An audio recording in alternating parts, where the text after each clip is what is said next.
क्या तुमने कभी इमेजिन किया है कि अगर एक दिन तुम उठकर देखो और तुम्हारे आसपास की दुनिया बिल्कुल बदल चुकी हो। तुम जिस शहर को जानते थे वो फ्यूचर के स्काईस्क्रेपर्स में बदल चुका हो।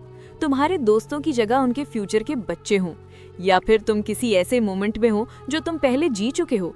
तुम्हारे सामने तुम्हारा ही छोटा वर्जन खेल रहा हो, या तुम कोई ऐसी गलती सुधार रहे हो जो तुमने सालों पहले की थी।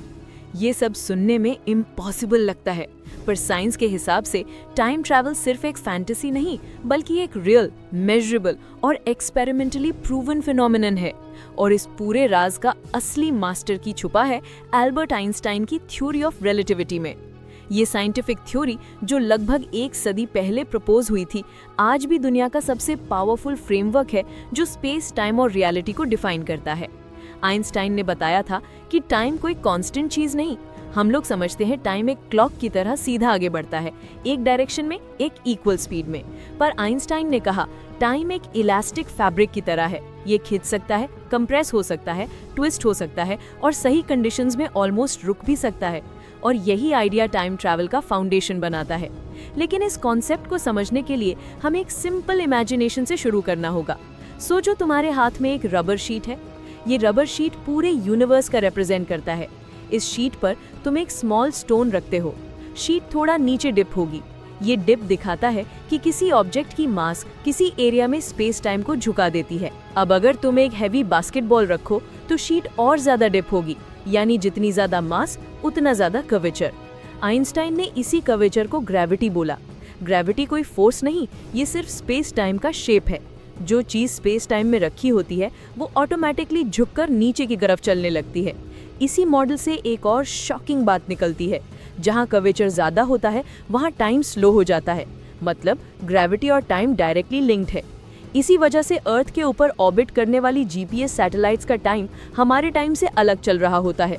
सैटेलाइट्स ज्यादा स्पीड से चलती हैं और अर्थ से दूर होने की वजह से उनको कम ग्रेविटी मिलती है। इसका रिजल्ट ये होता है कि उनका टाइम हमारे कंपेयर में फास्ट होता है।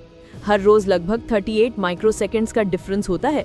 इफ साइंटिस्ट ये करेक्शन ना करें तो जीपीएस सिस्टम कुछ ही मिनट्स में इनएक्यूरेट हो जाएगा। ये रियल लाइफ टाइम ट्रैवल का सबसे क्लियर प्रूफ है। लेकिन ये तो फ्यूचर में थोड़ा सा ट्रैवल है। क्या हम फ्यूचर में डेकेड्स आगे जा सकते हैं? यहाँ पर आइंस्टाइन का दूसरा कॉन्सेप्ट आता है, स्पेशल रिलेटिविटी। ये कॉन्सेप्ट कहता है कि जितनी फास्ट कोई चीज मूव करेगी उतना ही उसके लिए टाइम स्लो चलेगा। अगर तुम 99.9% स्पीड ऑफ लाइट से ट्रैवल करो तो तुम्हारे लिए 1 साल हो सकता है, पर अर्थ पर 10 साल निकल जाएं। अगर तुम 99.999999% स्पीड ऑफ लाइट तक जा पाओ तो तुम्हारे लिए सिर्फ कुछ घंटे होंगे, पर अर्थ पर 100 साल। यानी बिल्कुल क्लियर, फ्यूचर में जाना साइंटिफिकली पॉसिबल है। ये कोई मैजिक नहीं, ये फिजिक्स का लॉजिकल आउटकम है। टाइम ट्रैवल फ्यूचर के लिए रियल और अचीवेबल है। लेकिन पास्ट में जाना सबसे कंट्रोवर्शियल चीज है। क्या हम पास्ट में जा सकते हैं? अगर हाँ, तो क्या हम अपने पास्ट को चेंज कर सकते हैं? साइंस का जवाब सिंपल नहीं। आइंस्टाइन के इक्वेशंस अलाउ करते हैं क्लोज्ड टाइम लाइक लूप्स, ऐसा मैथमेटिकल स्ट्रक्चर जिसमें कोई ऑब्जेक्ट फ्यूचर से पास्ट में जा सकता है। वर्म होल्स इस थ्योरी को रियलिस्टिक बनाते हैं। एक वर्म होल स्पेस टाइम का शॉर्टकट होता है। जैसे तुम पेपर फोल्ड करके 2 पॉइंट्स को मिलाते हो, वैसे ही वर्म होल स्पेस टाइम के 2 पॉइंट्स को कनेक्ट कर सकता है। अगर तुम वर्म होल के एक एंड को एक्सेलरेट करो, उसका टाइम स्लो हो जाएगा, और अगर दूसरा एंड स्टेशनरी हो तो दोनों एंड्स का टाइम अलग स्पीड से चलेगा। रिजल्ट, ये वर्म होल एक टाइम मशीन बन सकता है। तुम इसके एक एंड से फ्यूचर में जा सकते हो और दूसरे एंड से पास्ट में लौट सकते हो। प्रॉब्लम सिर्फ इतनी है कि वर्म होल्स नेचुरली स्टेबल नहीं होते। वर्म होल को खुला रखने के लिए एक्सोटिक मैटर चाहिए जिसका नेगेटिव एनर्जी डेंसिटी हो। ये एक्सोटिक मैटर थ्योरेटिकल है, पर क्वांटम फिजिक्स इंडिकेट करती है कि ये एग्जिस्ट कर सकता है। अगर एक्सोटिक मैटर बन गया, वर्म होल स्टेबल बन जाएंगे, यानी पास्ट का टाइम ट्रैवल एक थ्योरेटिकल पॉसिबिलिटी बन जाएगा। लेकिन पास्ट में ट्रैवल करने के साथ एक और प्रॉब्लम जुड़ी होती है, पैराडॉक्सेस। सबसे पॉपुलर पैराडॉक्स है ग्रैंडफादर पैराडॉक्स। अगर कोई इंसान पास्ट में जाकर अपने ही ग्रैंडफादर को फ्यूचर बनने से रोक दे तो वो ट्रैवलर पैदा कैसे हुआ? ये पैराडॉक्स साइंस में बड़ी कंफ्यूजन पैदा करता था।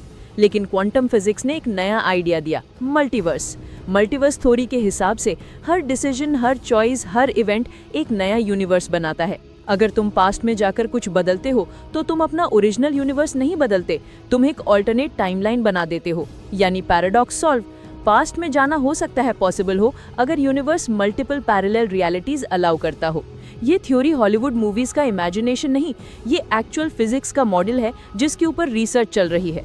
लेकिन एक साइंटिफिक साइड और भी है जो ऑफन लोग इग्नोर कर देते हैं। टाइम ट्रैवल सिर्फ स्पेस और स्पीड पे डिपेंड नहीं करता। टाइम ट्रैवल का एक साइलेंट फैक्टर है एनर्जी। टाइम ट्रैवल के लिए इनफाइनाइट एनर्जी का नहीं, एक्सट्रीमली हाई कंट्रोल्ड एनर्जी का रिक्वायरमेंट है। जैसे जैसे हम quantum technologies, anti matter reactors, high energy lasers और स्टेबल फ्यूजन सिस्टम्स डेवलप करेंगे, टाइम मैनिपुलेशन का कॉन्सेप्ट और क्लोज होता जाएगा। लेकिन अगर हम सिर्फ रियलिस्टिक अप्रोच देखें तो सबसे पहला माइलस्टोन जो ह्यूमैनिटी अचीव कर सकती है वो है फ्यूचर टाइम डायलेशन। जैसे ही हम लाइट स्पीड के आसपास की प्रोपल्शन सिस्टम्स बना लेंगे, एस्ट्रोनॉटिक मिशन पर जाकर वापस आएगा और पता चलेगा कि उसके लिए 10 साल हुए और अर्थ पर 200 साल। ये प्योरली साइंटिफिक आउटकम है। अब एक बड़ी फिलोसॉफिकल बात आती है कि टाइम ट्रैवल हमारे लिए क्या माना रखता है। अगर हम फ्यूचर में जा सकते हैं तो क्या हम अपना फ्यूचर चेंज कर सकते हैं? अगर पास्ट में जा सकते हैं तो क्या हम अपनी गलतियां सुधार सकते हैं? साइंस के हिसाब से तुम फ्यूचर देख सकते हो पर फ्यूचर चेंज नहीं कर सकते, क्योंकि तुम्हारा डिसीजन ही एक न्यू टाइमलाइन बनाता है। पास्ट में जाना हो सकता है थ्योरेटिकली पॉसिबल हो, पर तुम ओरिजिनल पास्ट चेंज नहीं कर सकते। तुम सिर्फ एक ऑल्टरनेट वर्जन क्रिएट करोगे। ये बात थोड़ी स्कैरी भी लगती है और एक्साइटिंग भी, लेकिन ये सब फैक्ट्स एक चीज क्लियर करते हैं। टाइम एक रिवर जैसा बह रहा है, कभी तेज, कभी स्लो, कभी नॉन लीनियर। आइंस्टाइन ने कहा था कि टाइम और स्पेस एक ही चीज के 2 डायमेंशंस है। अगर तुम एक डायरेक्शन में मूव कर सकते हो तो थ्योरेटिकली तुम दूसरी डायरेक्शन में भी मूवमेंट कंट्रोल कर सकते हो। लेकिन टाइम को कंट्रोल करने के लिए तुम्हें इमेंस एनर्जी और सुपर एडवांस टेक्नोलॉजी चाहिए। और जैसे जैसे हम artificial intelligence, quantum computers, gravitational wave detectors और पार्टिकल एक्सेलरेटर्स आगे बढ़ रहे हैं, हम स्पेस टाइम के स्ट्रक्चर को समझने के और करीब आ रहे हैं। अभी के एक्सपेरिमेंट्स में साइंटिस्ट टाइम क्रिस्टल्स बनाने में सक्सेसफुल हो चुके हैं। टाइम क्रिस्टल एक ऐसी स्ट्रक्चर है जो टाइम में पीरियोडिक मोशन मेंटेन करता है बिना एनर्जी कंज्यूम किए। ये फिजिक्स का लॉ तोड़ता नहीं, पर टाइम के बिहेवियर को रीडिफाइन करता है। ये एक हिंट हो सकता है कि टाइम एक रिसोर्स है जिसे मैनिपुलेट किया जा सकता है। क्वांटम एंटेंगलमेंट में 2 पार्टिकल्स एक दूसरे से इंस्टेंटली कनेक्टेड होते हैं। ये कनेक्शन लाइट स्पीड से तेज वर्क करता है। इसका मतलब ये हो सकता है कि क्वांटम लेवल पर टाइम लीनियर नहीं, बहुत सारी स्ट्रेंज चीजें हो रही हैं, जिसे समझना टाइम ट्रैवल का नेक्स्ट स्टेप हो सकता है। अब तुम सोचोगे कि क्या human body time travel survive कर पाएगी? स्पेशल रिलेटिविटी में बॉडी स्ट्रक्चर में कोई चेंज नहीं होता, तुम सिर्फ स्लो एजिंग एक्सपीरियंस करते हो। लेकिन एक्सट्रीम टाइम डायलेशन मिशंस में साइकोलॉजिकल इम्पैक्ट ह्यूज हो सकता है। तुम वापस आओगे और तुम्हारा वर्ल्ड तुमसे सालों आगे निकला होगा। वो लोग जिन्हें तुम जानते थे वो शायद जिंदा ही नहीं होंगे। तुम एक न्यू वर्ल्ड में खुद को अकेला पा सकते हो। यानी टाइम ट्रैवल सिर्फ साइंस का कॉन्सेप्ट नहीं, ये इमोशनल और एग्जिस्टेंशियल कॉन्सेप्ट भी है। लेकिन एक चीज क्लियर है, टाइम ट्रैवल फ्यूचर में हुआ तो ह्यूमैनिटी के लिए एक नया एरा स्टार्ट होगा। हम यूनिवर्स के एल्डर स्पीशीज बन सकते हैं। हम कॉस्मिक सिविलाइजेशन से कांटेक्ट कर सकते हैं। शायद aliens already time travel use करते हो और हम उन्हें डिटेक्ट ही ना कर पाते हो। टाइम ट्रैवल का कॉन्सेप्ट जितना कॉम्प्लेक्स लगता है उतना ही लॉजिकल है। और आइंस्टाइन का इक्वेशन एक ही बात कहता है, टाइम एक इल्यूजन नहीं, टाइम एक डिमेंशन है। और अगर डिमेंशन है तो उसमें ट्रैवल करना पॉसिबल है। बस हम अभी उस टेक्नोलॉजी लेवल पर नहीं है, लेकिन हमारा डायरेक्शन क्लियर है। जैसे ही हमने स्पेस टाइम को बेंड करना सीख लिया, टाइम ट्रैवल रियलिटी बन जाएगा। और शायद एक दिन तुम और मैं फ्यूचर में मिलकर इस स्क्रिप्ट को सुन रहे हो। Subscribe top facts.